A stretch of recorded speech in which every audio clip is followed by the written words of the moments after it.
Alternating current की जो series शुरू हुई उसका सेकंड लेक्चर। कल हमने डीसी करंट से शुरुआत किया, अल्टरनेटिंग करंट के बारे में बात किया, अल्टरनेटिंग सप्लाई की, चाहे वो वोल्टेज हो चाहे करंट हो, उसके एवरेज वैल्यू की बात किया। क्योंकि अगर याद हो तो फुल साइकिल में अल्टरनेटिंग वोल्टेज या करंट की वैल्यू 0 होती है और हाफ साइकिल के लिए 2V0 अपान पाई या कि 2I0 अपान पाई वोल्टेज या करंट। इतनी बात हमने किया था। एक चीज और हमने कहा था कि अगर एक जनरल टर्म में कि अगर कोई भी वेरिएबल है x जो कि फंक्शन है t का, कोई भी वेरिएबल x है जो फंक्शन है t का, तो x का एक डिफिनिट टाइम इंटरवल t0 के लिए हम एवरेज वैल्यू कैसे कैलकुलेट करते हैं, वो एक जनरल सा फार्मूला था, इंटीग्रल x dt 0 से t0 के लिए अपान इंटीग्रल dt 0 से t0 के लिए। और इसी पे हमने सारा फार्मूला रख के प्रूव किया था कि कंप्लीट साइकिल के लिए एवरेज वैल्यू 0 आएगी और फुल साइकिल हाफ साइकिल के लिए एवरेज वैल्यू जो है वो 2I0 अपान पाई है कि 2V0 अपान पाई। ठीक, जब हमने बात किया करंट की या कि वोल्टेज की, तो अगर मैं ग्राफ की बात करूं वेवफॉर्म की, तो एक कंप्लीट साइकिल का जो वेवफॉर्म है वो इस तरह से वेवफॉर्म बन के आया था। ये v और ये ओमेगा टी, जो इस ग्राफ का इक्वेशन होता था वो v equal to v0 sine omega t. और अगर ये ग्राफ करंट का हुआ होता, अगर ये ग्राफ करंट का हुआ होता तो इसकी जो इक्वेशन होती है वो I0 साइन ओमेगा। ठीक है, फेज के बारे में बात नहीं कर रहे हैं, थोड़ा सा फेज डिफरेंस जुड़ेगा तो वो क्या कैसे होगा बात।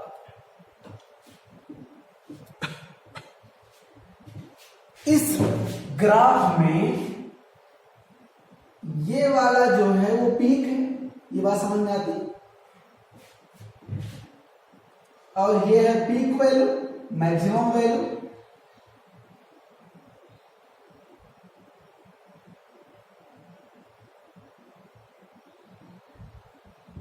ठीक है, कितने तरह के वैल्यूज होते हैं वो आप देख रहे हैं।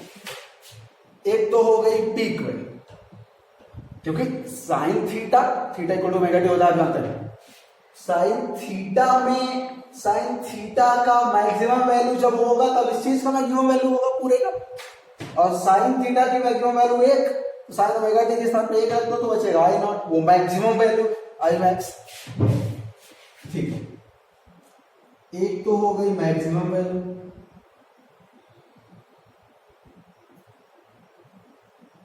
एक हो गई मैक्सिमम वैल्यू जो कि V मैक्स वो है V0 और I मैक्स वो है I0। कल हमने देखा, दिख भी रहा। अच्छा, एक एवरेज है कंप्लीट साइकिल के लिए 0, एवरेज क्या, टोटल एवरेज क्या है?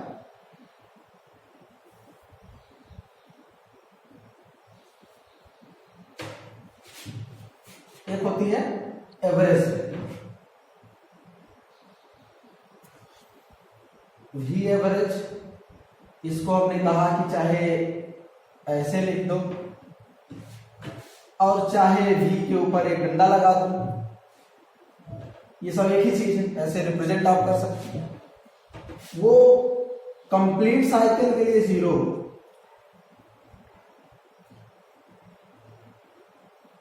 कंप्लीट साइकिल v एवरेज कितना 0, हाफ साइकिल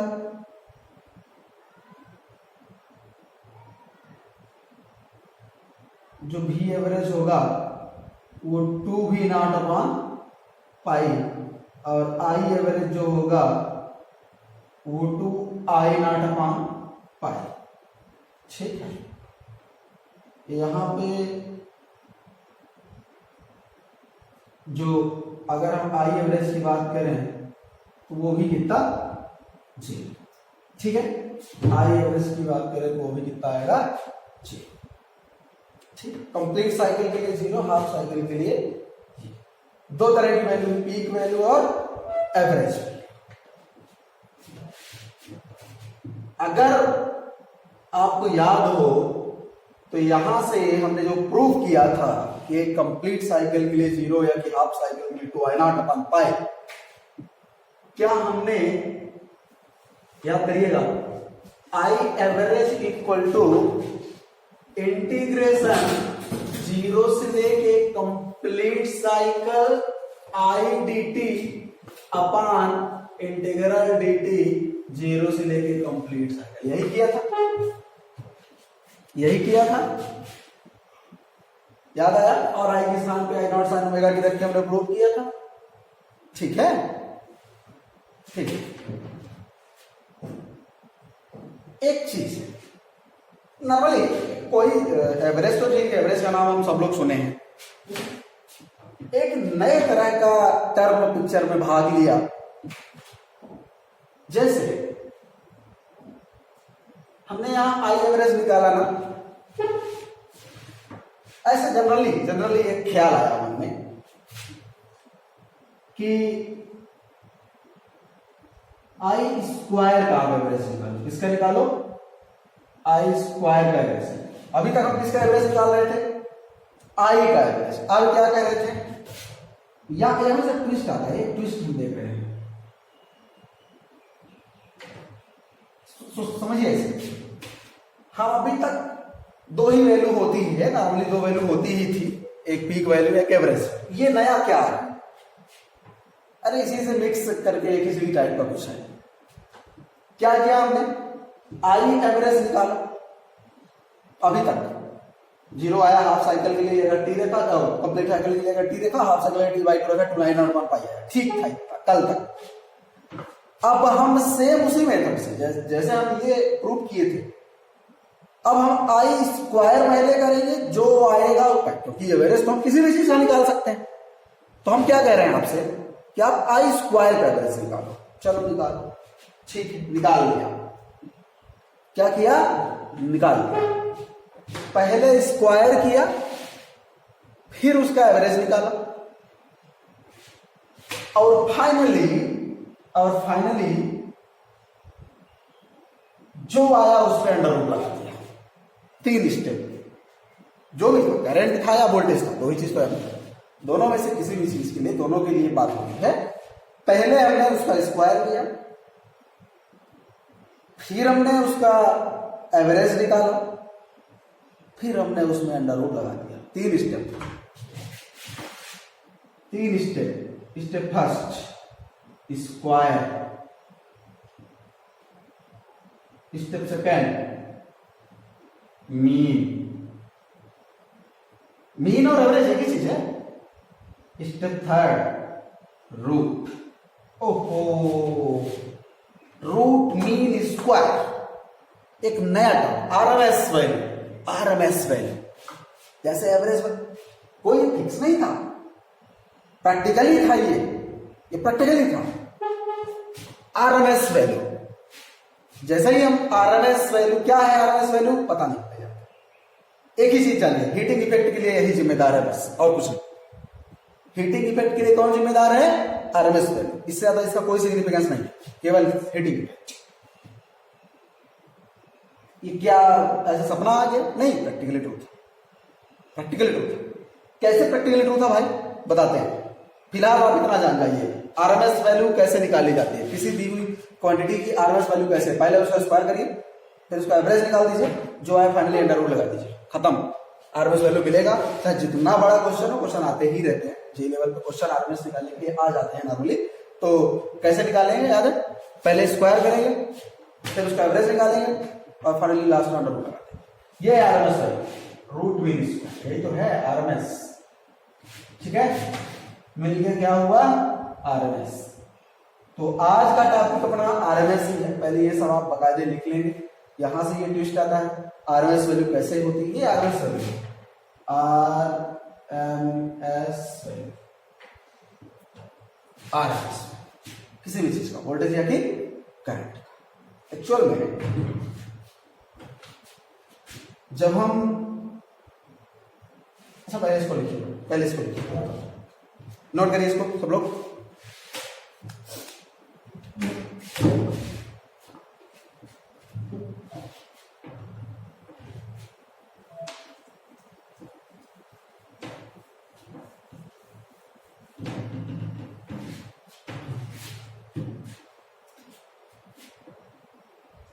जैसे हम कहते हैं कि 220 वोल्ट सप्लाई, क्या है वो 220 वोल्ट? एवरेज वैल्यू है? नहीं, आरएमएस वैल्यू है। प्रैक्टिकली बात कर रहे हैं। 5 एम्पियर करंट, क्या है ये 5 एम्पियर? मैक्सिमम वैल्यू है, पीक वैल्यू है, एवरेज वैल्यू है? नहीं, आरएमएस, हमेशा आरएमएस वैल्यू। चलिए हम कहते हैं कि अभी मैं आपको प्रूव करके दिखाऊंगा, कि V इक्वल टू V, जैसे V आरएमएस की अगर मैं बात करूंगा, आरएमएस वोल्टेज मैक्सिमम वैल्यू का √2 गिना, ठीक है। V आरएमएस कितना होता है? मैक्सिमम वैल्यू का √2 टाइम्स, मतलब 1/√2 टाइम्स। जो हम कहते हैं कि 220 वोल्ट सप्लाई, हमने कह दिया कि 220 वोल्ट, वो आरएमएस की equal to V0/√2, V0 equal to 220 into √2 की वैल्यू 1.4,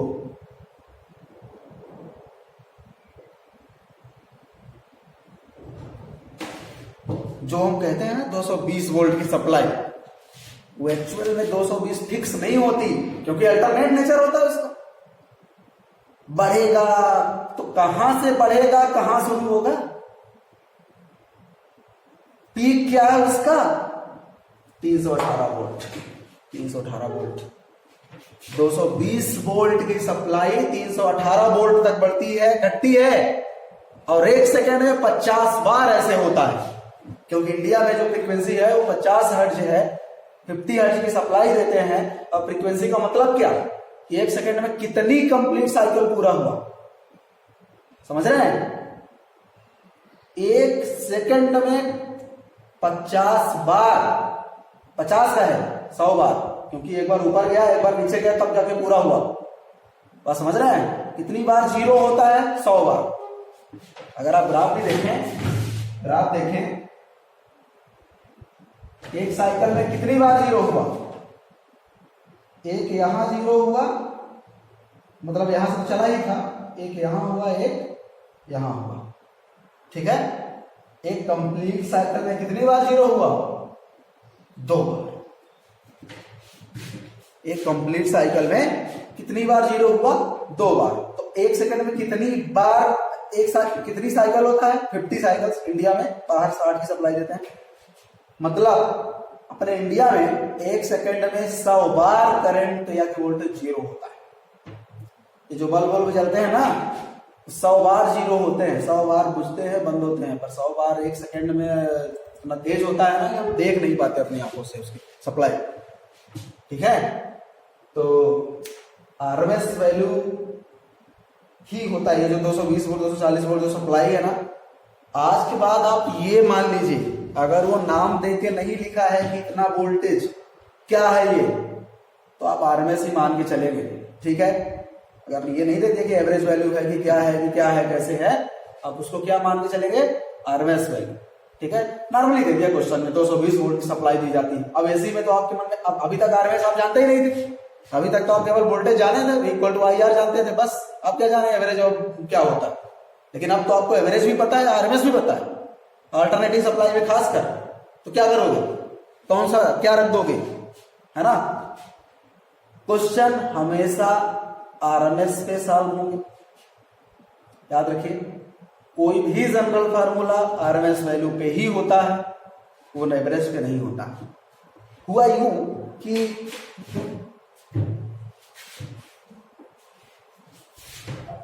प्रैक्टिकली बता रहा हूं।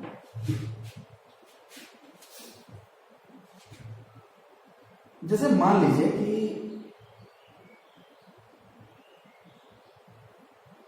एक बल्ब है,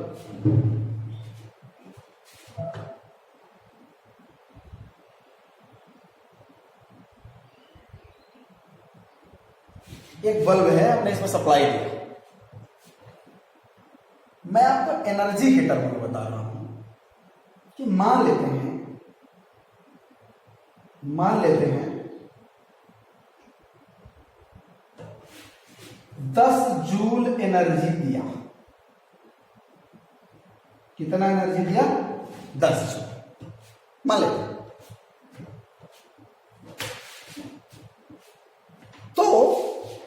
तो जो यहां से करंट जाएगी आई, क्योंकि alternating nature, I equal to I naught sine omega t जाएगी यहां से अल्टरनेटिव सप्लाई। और इस बल्ब का अपना रेजिस्टेंस होगा ही होगा। तो क्या ये एनर्जी हम जान रहे हैं कि हम 10 जूल की एनर्जी दे रहे हैं, हम जान रहे हैं ना 10 जूल की एनर्जी दे रहे हैं। क्या ये एनर्जी आई स्क्वायर आर टी, टी के साथ तो 1 सेकंड रखना ही है, 1 सेकंड के लिए दे रहे हैं, मान लिया 10 जूल एनर्जी दिया,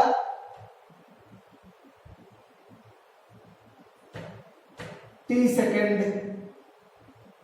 में जो 30 सेकंड के लिए 10 जूल पर सेकंड, ऐसा आप मान लीजिए, टी हटाइए, 10 जूल पर सेकंड एनर्जी दिया, तो फिर टी नहीं रहेगा, है ना, फिर टी नहीं रहेगा, ऐसा मान लेते हैं, क्योंकि टी आएगा तो कोई बात नहीं, जनरल टर्म्स। क्या आई स्क्वायर आर मैथमेटिकली 10 के बराबर आना चाहिए? हाँ, आना चाहिए। जैसे ही हमने ये देखा कि करंट की सप्लाई अल्टरनेट है, करंट की सप्लाई अल्टरनेट है, अपने मन में ये क्वेश्चन तुरंत स्वाभाविक है उठना कि हम न्यूमेरिकल सॉल्व करते समय इस आई के स्थान पे ये आई साइन तो रख नहीं देंगे, आई नॉट साइन ओमेगा टी तो रखेंगे नहीं, उसको रख के सॉल्व करेंगे नहीं, वेरिएबल आंसर देंगे नहीं, एक फिक्स आंसर देने हैं। तो ये स्वाभाविक बात है कि आपके मन में क्वेश्चन उठेगा कि इस आई पे हम मैक्सिमम वैल्यू रखें, आई नॉट, एवरेज वैल्यू रखें, या फिर आरएमएस वैल्यू रखें। हाँ, हम बता देंगे आरएमएस वैल्यू कैसे, सपना आया था? नहीं। अगर हम आई नॉट स्क्वायर आर रख के सॉल्व करें तो वो 10 के बराबर नहीं आया। 10 अपने से मान रहे हैं कि 10 जूल की, हम जान रहे हैं ना कितना सप्लाई है। अगर हम आई एवरेज स्क्वायर आर रखते हैं वो भी 10 के बराबर नहीं आया प्रैक्टिकली। और जब आई आरएमएस स्क्वायर इंटू आर रखा गया, यस, वो 10 के बराबर आया, तब पता चला। आरएमएस और एमएस तो बाद में नाम दिया गया, मेन करंट तो अपने पास आई नॉट थी और एवरेज वैल्यू निकालना अपने को पता था, नहीं आया इन दोनों में। तो ये ट्विस्ट वाली बात हुई कि अब क्या कर रहे हैं, दो ही करंट है अपने पास, मेन करंट एवरेज करंट, और दोनों से आंसर नहीं आ रहा है। एनर्जी कहां गई? क्या लॉस हो गई? नहीं। क्या एनर्जी गई? एनर्जी मर गई? एनर्जी को मर ही नहीं जा सकता, ना तो उत्पन्न होती है और ना ही नष्ट होती है। कहां गई? तब पता चला कि कोई और करंट है, कोई और तरह की वैरायटी है यहाँ। और तब रिसर्च शुरू हुई और इस तरह के कांड हुए कि स्क्वायर किया गया, फिर एवरेज किया गया, फिर स्क्वायर किया, रूट किया गया, और पता चला उसको रख के देखा, हाँ आ गया हीटिंग इफेक्ट। और आप तो जानते हैं कि जो एनर्जी है उसी कारण हीट होता है। हीटिंग इफेक्ट के लिए आरएमएस वैल्यू जिम्मेदार है, याद रखिएगा। आईईएस इंजीनियरिंग सर्विसेज का 2017 में जब हमने अटेम्प्ट किया था, वो हीटिंग इफेक्ट के लिए क्या जिम्मेदार है, क्वेश्चन आया भी था। तो जाने रहिए हीटिंग इफेक्ट के लिए कौन सी वैल्यू? आरएमएस वैल्यू, ठीक है। कोई भी नॉर्मली जनरल जो हम वोल्टेज करंट की बात करते हैं वो क्या होती है? आरएमएस, ठीक है। आई नॉट अपॉन रूट 2 होता है, याद रखिएगा, वी नॉट अपॉन रूट 2 होता है। मतलब मैक्सिमम वैल्यू का 1/√2 टाइम्स ये आरएमएस वैल्यू होती है। मैं प्रूव करके दिखाता हूं आपको कैसे।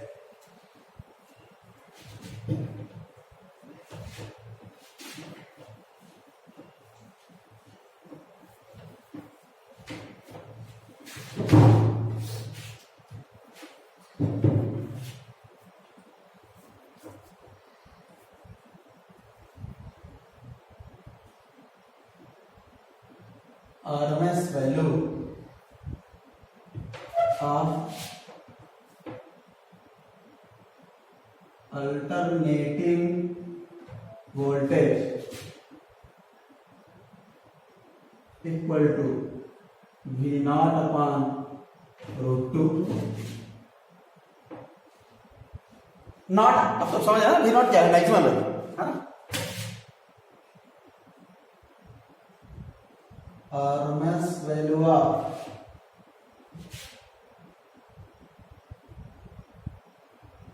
alternating current I0/√2। ठीक, चलिए प्रूव करके देखते हैं। बोर्ड के लिए एक बार फिर से बहुत इंपॉर्टेंट क्वेश्चन है ना। Prove that the RMS value of alternating supply is I0/√2 and V0/√2। अच्छा क्वेश्चन बनता है बोर्ड के हिसाब से एक बार फिर से, और कंपटीशन के हिसाब से तो है ही, इसमें कोई दो राय नहीं। अच्छा, नॉर्मली ये 0.707 आता है, नॉर्मली ये 0.707 आता है। तो कभी कभी ये भी क्वेश्चन पूछ लिया जाता है आपसे, सिद्ध कीजिए कि जो आरएमएस वैल्यू है वो 0.707 गुना होता है मैक्सिमम वैल्यू का। ऐसा भी क्वेश्चन पूछा जाता है तो आप पगला जाते हैं कि 0.707 क्या है, कुछ नहीं है, 1/√2 की वैल्यू होती है 0.707, है ना। तो कंफ्यूज नहीं होना है। ऐसा हम मान लेते हैं कि जो आई है वो I0 sin ओमेगा टी मानना है।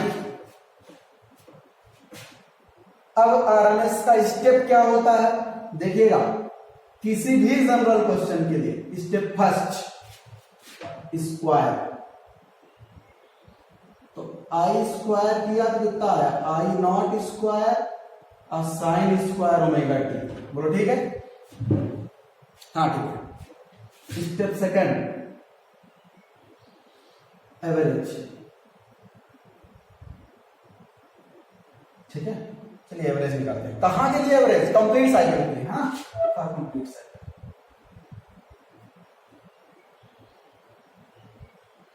Complete cycle.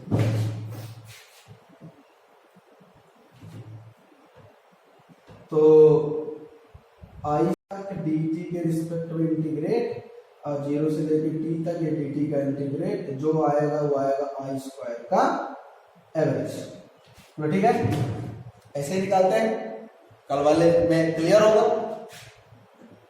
तो आई स्क्वायर की वैल्यू हमने रखा तो आएगा I0 square sine square omega T upon dt।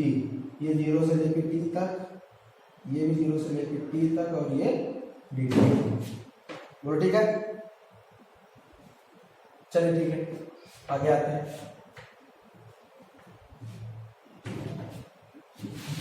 I0 square को बाहर ले जाए तो क्योंकि कांस्टेंट ही है, मैक्सिमम वैल्यू फिक्स है। इंटीग्रेट में 0 से लेकर t तक sign square omega T upon dt 0 से लेकर t तक, ठीक है। अब समस्या है, क्या आप साइन स्क्वायर ओमेगा टी का इंटीग्रेशन कर सकते हैं? नहीं ना, नॉर्मली साइन स्क्वायर थीटा का कोई इंटीग्रेशन नहीं। तो अब ट्रिग्नोमेट्री में आपको याद है कि जो 1 माइनस कॉस 2 थीटा होता है, 1 माइनस कॉस 2 थीटा ये होता है 2 साइन स्क्वायर थीटा। ना याद हो तो जान जाइए, theta equal to omega t होता ही है, कोई बात नहीं, ठीक है। 1 माइनस कॉस 2 थीटा कितना 2 साइन स्क्वायर थीटा, क्योंकि हमें 2 नहीं चाहिए इसलिए यहां पे 2 रख दे, तो यहां पे 2 हो जाएगा। साइन स्क्वायर थीटा को हम क्या लिख सकते हैं, 1 माइनस कॉस 2 थीटा बाई 2, ठीक है।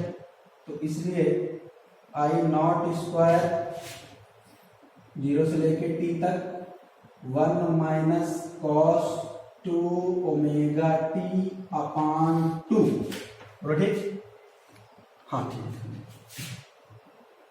डी टी अपान इंटीग्रेशन 0 से लेके टी तक डी टी, ठीक है। देखते जाइएगा अच्छे से, है ना। हाँ, हम इस 2 को तो बाहर लेके आ सकते हैं, मेरे क्या ये आई नॉट स्क्वायर अपॉन 2 नहीं रहेगा।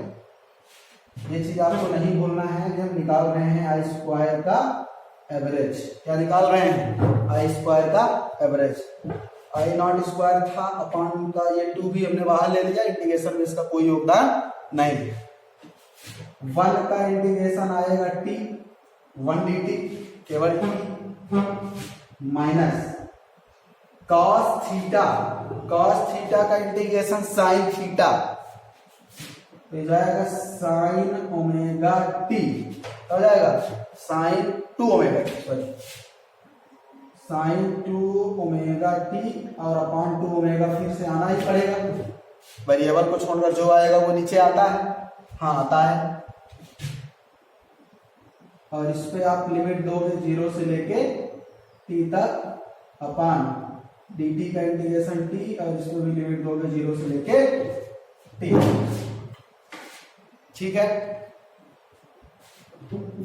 बात समझ में आ रही, आनी भी चाहिए।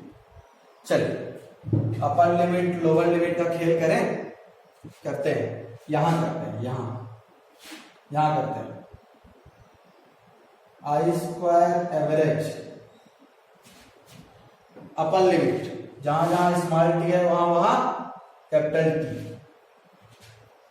तो टी के स्थान पे आ गया ये minus sine 2 omega capital T upon 2 omega, ठीक है, upper limit, minus lower limit 0, minus उधर साइन 0 की वैल्यू भी 0, तो वो भी पूरा 0 आ जाएगा, upon upper limit T, lower limit तो फिर से 0 आ जाएगा।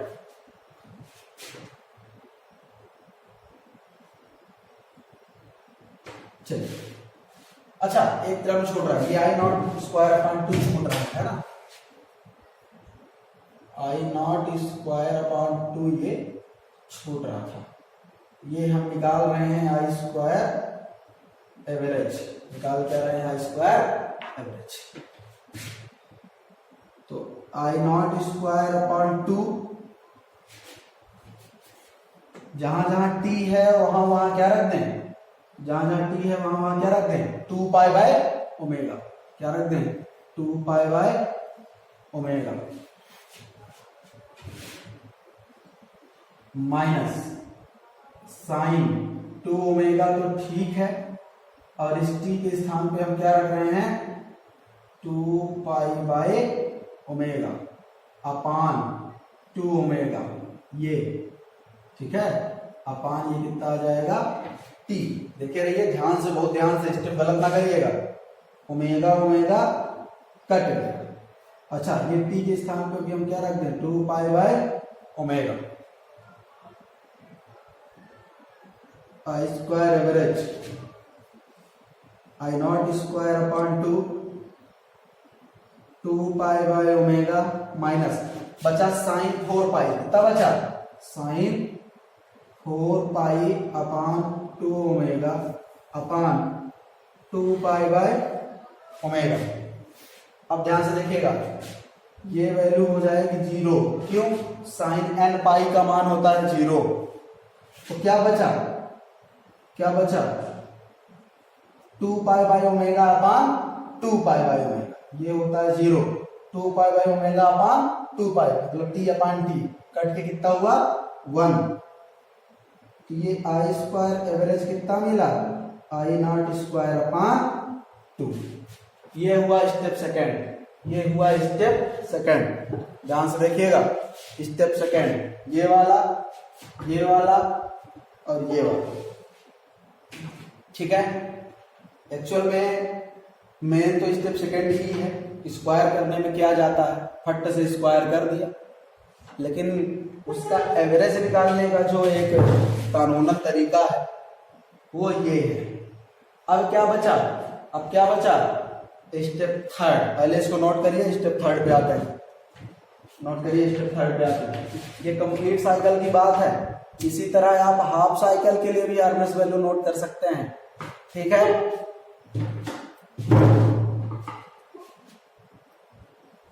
तो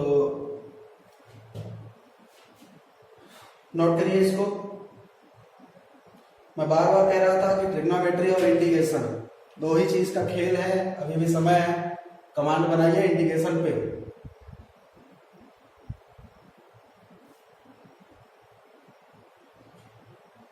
ठीक है, मिटाओ।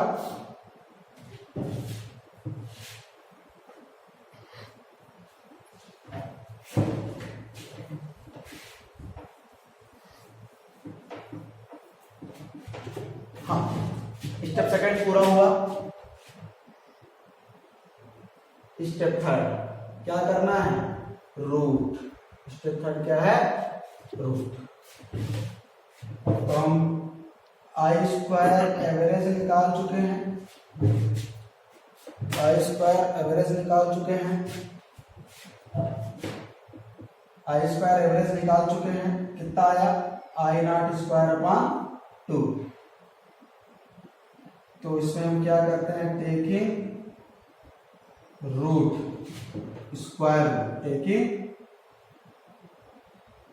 Square root both side square root लेते हैं, किया जाएगा आई स्क्वायर एवरेज, तो इधर आ जाएगा आई नॉट स्क्वायर अपॉन 2 का। तो आई स्क्वायर एवरेज का रूट ही तो रूट मीन स्क्वायर है, इसे ही तो आई आर एम एस कहते हैं। इक्वल टू आई नॉट बाहर आएगा और बचेगा क्या, आई नॉट अपॉन 2, जो क्या आएगा 0.707 गुना of I naught. Important result है, देखे रहे, ठीक है। बोर्ड के हिसाब से भी आता ही है, तो बार बार इसको रिवाइज करके इसका ये चीज डेरिवेशन आपसे पढ़ना चाहिए, ठीक है। और एक जनरल तरीका भी है, कोई भी क्वेश्चन भाई कोई भी इक्वेशन दे के पूछ ले इसका आरएमएस बताओ इतने से इतने टाइम में, तो आपको क्या करना है, पहले स्क्वायर करना है, फिर मीन निकालना है, मतलब एवरेज निकालना है। एवरेज निकालने का तरीका कल आप सीखे थे, और लास्ट में स्क्वायर रूट कर देना, ठीक है। अच्छा, सिमिलरली इसी तरह आप वोल्टेज लेके भी आरएमएस कैलकुलेट कर सकते हैं, जो कि V नॉट अपॉन रूट 2 आएगा, या कि 0.707 ऑफ V नॉट आएगा, मैक्सिमम वैल्यू का 0.707, ठीक है, ठीक है। अच्छा है, मिटा दो, बार बार इसकी प्रैक्टिस लीजिए।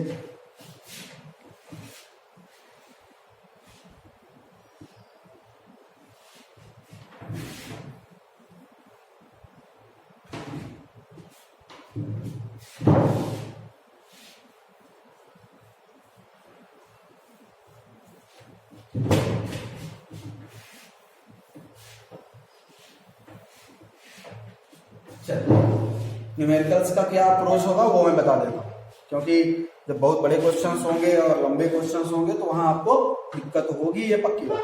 न्यूमेरिकल्स इस कानूनन तरीके से न्यूमेरिकल्स नहीं बनेंगे, इसलिए न्यूमेरिकल्स के लिए क्या आपको याद रखना है वो लिख लीजिए।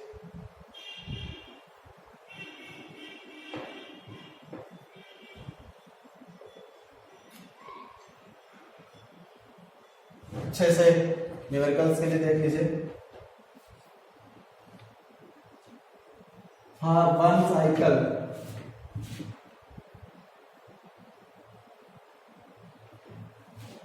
ठीक है, एक साइकिल की मैं बात कर रहा हूँ, तो जैसे एक साइकिल में वैसे 2 साइकिल में, मतलब एक कंप्लीट साइकिल की बात मैं कर रहा हूँ, ठीक है। और 99.9 केसेस कंप्लीट साइकिल के ही होते हैं आरएमएस, और अगर नाम नहीं दिया है तो आप यही यूज करेंगे। भाई अगर नाम नहीं दे रहा है कि 1 साइकिल की 2 साइकिल कि आधा साइकिल की पाउंड साइकिल, आप बात नहीं कर रहा है वो, तो आप पूरा वही यूज करोगे। आप परेशान नहीं होगे कि साइकिल दिया है कि नहीं दिया है, आप इस बात पर परेशान नहीं होगे। तो जो साइन ओमेगा टी है उसका जो एवरेज मान है वो 0 है, उसका जो एवरेज मान है वो 0 है। आप जानते हैं जो कॉस ओमेगा टी है उसका एवरेज मान है वो 0 है, ठीक है। साइन स्क्वायर ओमेगा टी का एवरेज मान वो 1/2 होता है, और similarly cos square omega T का एवरेज मान 1/2 होता है। इतना याद रखेंगे आप लोग, ठीक है।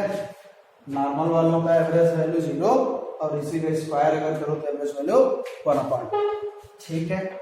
आप चाहें तो एवरेज वैल्यू कैलकुलेट करने का जो तरीका होता है, एक फंक्शन मान के उसको एवरेज वैल्यू कैलकुलेट करके आप प्रूव कर सकते हैं कि साइन स्क्वायर ओमेगा टी और कॉस स्क्वायर ओमेगा टी नामक फंक्शन का 0 से कैपिटल टी 2 पाई ओमेगा के टाइम इंटरवल में जो एवरेज वैल्यू है वो 1/2 ही होती है। याद भी रखेंगे आप, ठीक है। जैसे मैं एक क्वेश्चन लेता हूं, find RMS value of current I equal to I0 plus I1 sine omega T. लो निकालो, ठीक है। अच्छा question, I equal to I0 plus I1 sine omega T. तो पहला स्टेप तो स्क्वायर कर देना। चलिए सॉल्व करते हैं भाई। पहला स्टेप है स्क्वायर, तो आई स्क्वायर करोगे, उधर a प्लस बी का होल स्क्वायर करो, ठीक है। I0 square plus I1 square sine square omega T plus I2 square sine square omega. I2 कहां से आ गया? A square plus square plus 2ab ये है, ठीक है। तो ये हो गया स्क्वायर। अब हमको इसका एवरेज निकालना, इसका क्या निकालना है? एवरेज। तो आप सब अलग अलग टर्म का एवरेज निकाल लीजिए, अलग अलग टर्म का एवरेज निकाल लीजिए। अलग अलग टर्म का एवरेज आप निकालेंगे, ये स्टेप सेकंड में आ जाता है ना। तो अगर आप विधि विधान से निकालने बैठेंगे तो बड़ा दिक्कत की बात हो जाएगी।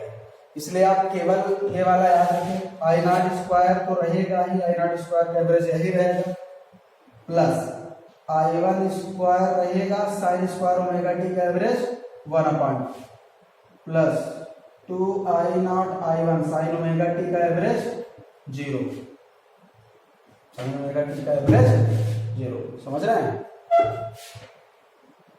ये वाला काम तो पूरा 0 हो गया। तो I स्क्वायर का एवरेज क्या मिला? I0 square plus I1 square upon 2, I1 square upon 2, ठीक है। स्टेप थर्ड क्या होता है? स्टेप थर्ड में क्या होता है? हम रूट लेते हैं। क्या करते हैं? रूट। I स्क्वायर का जो एवरेज निकला था उसका क्या करते हैं? रूट। तो पूरे में लगा दिया हमने क्या? Root. I0 square plus I1 square upon 2, I1 square upon 2, ठीक है। बात समझ में आ रही है? क्या हम इसको एक जनरल टर्म दे सकते हैं? हाँ दे सकते हैं। Equal to I0 square plus I1 upon √2 का स्क्वायर और सब करना, ठीक है। ठीक है, अब क्या समझ रहे हैं इस चीज से? ये नॉर्मल टर्म्स अगर ऐसे लिखे हैं, आप एक आध दो टर्म और आगे लिख दीजिए ऐसे, ठीक है, एक आध दो टर्म और आगे ऐसे लिख दीजिए, कोई फर्क नहीं पड़ना है, ऐसे ही इसका एक जनरल टर्म बन के तैयार होगा, ठीक है। निकाल लेंगे, इस तरह क्वेश्चंस बनते हैं, बनते ही रहे हैं। इन वक्त निकालो इसका आरएमएस वैल्यू कितना होगा, है ना, I1 sin omega t plus I2, हर टर्म का अपना अलग से वैल्यू निकाल के बता दीजिए, ठीक है, हर एक टर्म का। जैसे यहाँ साइन वाला टर्म है I1/2 प्लस आगे कौन सा टर्म है उसका सबका आप जानते हैं कैसे क्या होता है, ठीक है ना, ठीक है। ऐसे ही आएगा, ऐसे ही आएगा, ये बात आप बिल्कुल मन में बैठा लीजिए, ऐसे ही आएगा, ठीक है।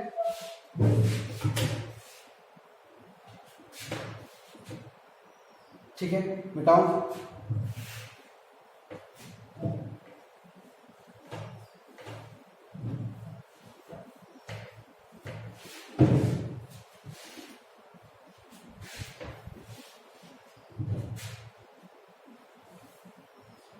एक और क्वेश्चन अगर हम देखें,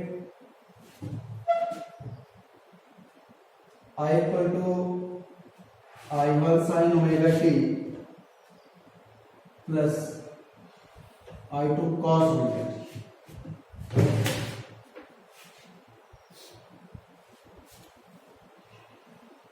चलिए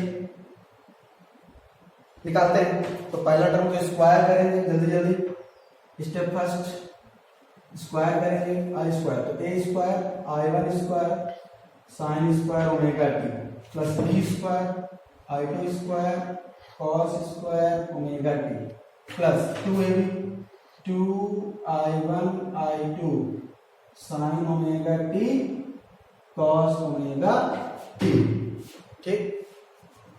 चलिए एक स्टेप इसको और लिख देते हैं, I1 square sine square omega T plus I2 square cos square omega T plus I1 I2 लिखते हैं 2 sine theta cos theta sine 2 theta, तो I1 I2 sign 2 omega T, तो ठीक है, ठीक है, हाँ ठीक है, हाँ।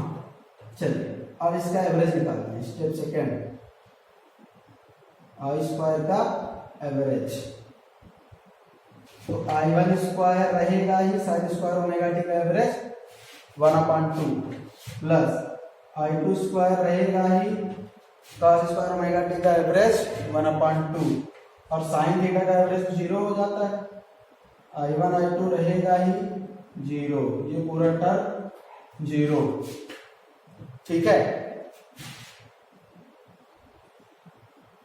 I1 square upon 2 plus I2 square upon 2, अलग अलग टर्म का अपना हो गया, ठीक है। स्टेप थर्ड में क्या आएगा, रूट,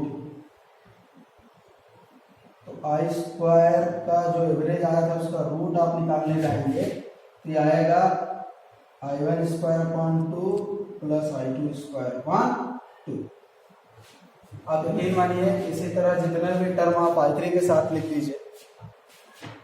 यहां से हमको दो चीजों में ये पता चला कि अगर टर्म पे साइन कॉस है, बात समझिएगा, अगर टर्म पे साइन कॉस है, डायरेक्ट बिना स्क्वायर करने की बात मैं कर रहा हूं, समझिए, हम नॉर्मली यहां से सोचेंगे कि कैसे करें, सोचेगा। अगर टर्म पे साइन कॉस है तो नॉर्मली आप उसका साइन वाला कॉस वाला टर्म हटाइए, पहले जो लिखा है I1, तो I1 square upon 2 plus I2 square upon 2, ऐसे जितने भी टर्म हैं ऐसे लिख के अंडर रूट करिए, मिलेगा ऐसे। और अगर एक आध टर्म ऐसा है कि वहां साइन कॉस नहीं है, वहां साइन कॉस नहीं है, तो फिर आप क्या करेंगे, उसका नॉर्मली स्क्वायर कर दीजिए, वहां 2 करने की जरूरत नहीं है, ऐसे वहां I0 स्क्वायर, ठीक है। एक क्वेश्चन में यहां लिखता हूं, अगर हम कहते हैं I equal to I0 plus I1 sine omega T plus I2 cos omega T, ठीक है। देखिएगा क्या करोगे, कैसे करोगे? तो नॉर्मली आप इसका आई आर एस डायरेक्ट लिखने का प्रयास कर लीजिए कि आई नॉट पे कुछ नहीं है साइन का, तो डायरेक्ट स्क्वायर लगेगा प्लस इन दोनों का नॉर्मली आप लिखोगे I one square upon two plus ये आई टू स्क्वायर अपॉन टू, और जो आएगा सब में अंडर रूट। ठीक है, ठीक है, समझ में आ रहा है? कुछ कुछ एक जनरल टर्म लिखूं, एक जनरल टर्म लिखूं, देख रहे हैं ना, मैं यही समझाने का प्रयास कर रहा हूं। देखिए यहाँ I1 और I2 दोनों के साथ साइन ओमेगा कॉस ओमेगा का टर्म है। अच्छा, दोनों साइन साइन का टर्म होता तब भी, क्योंकि sign omega T cos omega T दोनों का 1/2 ही होना है ना। मिटाओ मैं,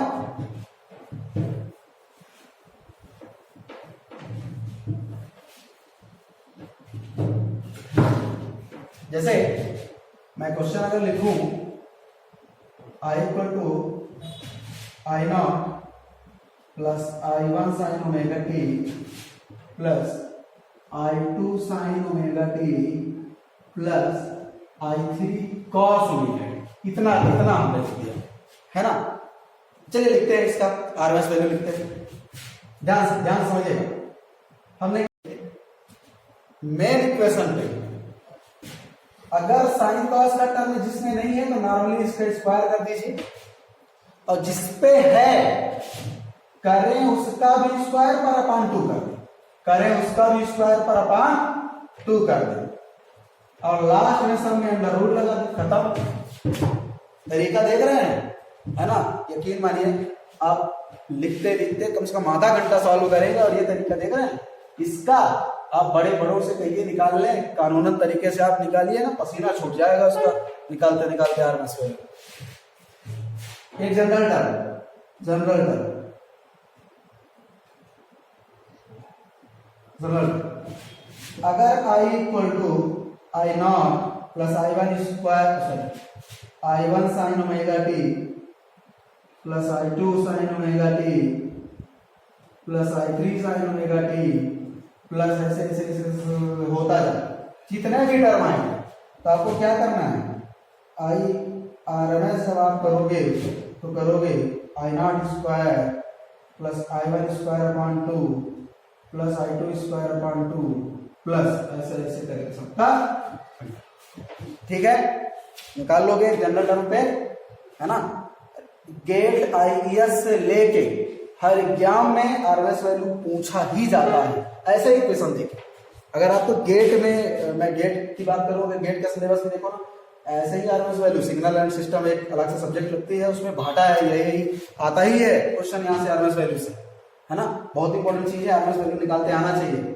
ऐसे भाई बड़ा टर्म है, आप कितने का स्क्वायर करेंगे भाई, इसका होल स्क्वायर क्या कर सकते हो क्या? नहीं, तो फिर क्या करें, लिखिए है अपने पास, क्या करोगे, जनरल टर्म में दे दिया गया है ना। आरएमएस वैल्यू पूरी कहानी आज हमने देखा।